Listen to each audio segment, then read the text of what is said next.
కాదు. హలో, ఒక్క నిమిషం ఆగదు సార్. జై శ్రీమన్నారాయణ. భగవద్బంధువులారా, చాలా విశేషమైనటువంటి ఒక నూతనమైన క్షేత్రాన్ని మీకు ఈరోజు పరిచయం చేయబోతున్నాం. శ్రీగిరి సంకల్ప సిద్ధి శ్రీ వెంకటేశ్వర స్వామి వారి దివ్య దేవాలయము మన యాదగిరిగుట్ట క్షేత్రానికి అతి చేరువలో ఉన్నటువంటి దేవాలయం. ఇది రాజాపేటలో ఉంది. మీరందరూ కూడా చక్కగా యాదగిరిగుట్ట నుంచి కేవలం గంటన్నర సమయంలో రావచ్చు.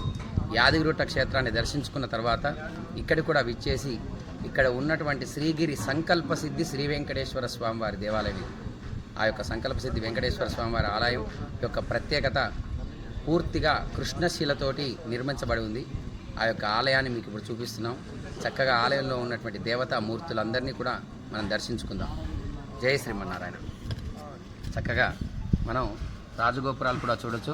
వైభవమైనటువంటి రాజగోపురాలు, 2 రాజగోపురాలు ఇక్కడ ఉన్నాయి. మొట్టమొదటగా మనకి బేడి ఆంజనేయ స్వామివారు, దాని తర్వాత విశ్వక్సేన స్వామి, దాని తర్వాత చక్కగా ప్రధాన రాజగోపురము, ద్వితీయ రాజగోపురము, తర్వాత మన ముఖ్య ఆలయంలోకి ఇప్పుడు మనం లోపలికి వెళ్దాం.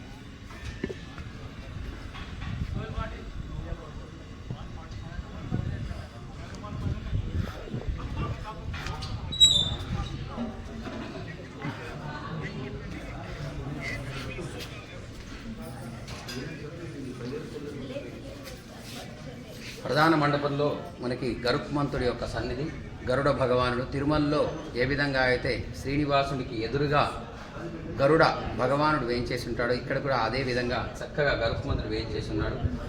ఈయన యొక్క అనుగ్రహం ఉన్నట్టయితే నాగదోషాలు, సర్పదోషాలన్నీ కూడా మనకి తొలగిపోతాయి. మంచి సత్సంతానం కూడా కలుగుతుంది.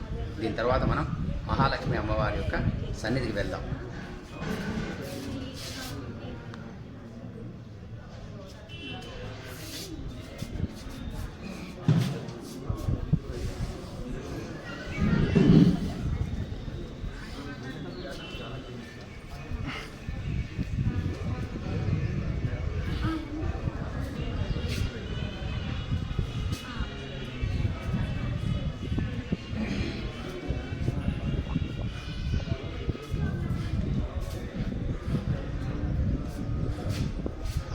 శ్రీ వెంకటేశ్వర స్వామివారి ఇరువురి దేవేర్లలో ఇక్కడ చక్కగా మొదటి అమ్మవారు శ్రీ మహాలక్ష్మి అమ్మవారు, మనకి శ్రీదేవి అమ్మవారికి కూడా కొలవబడుతూ ఉంటుంది. చూడండి ఎంతటి దివ్యమంగళ విగ్రహం వైభవంగా అమ్మవారు వేయించేస్తున్నారు. 2 కళ్ళు సరిపోవు మనకి అమ్మవారిని చూడాలంటే. చక్కటి స్వర్ణ కిరీటాలతోటి, స్వర్ణ కవచాలతోటి అలంకృతం కూడా చేసుకున్నారు అమ్మవారిని.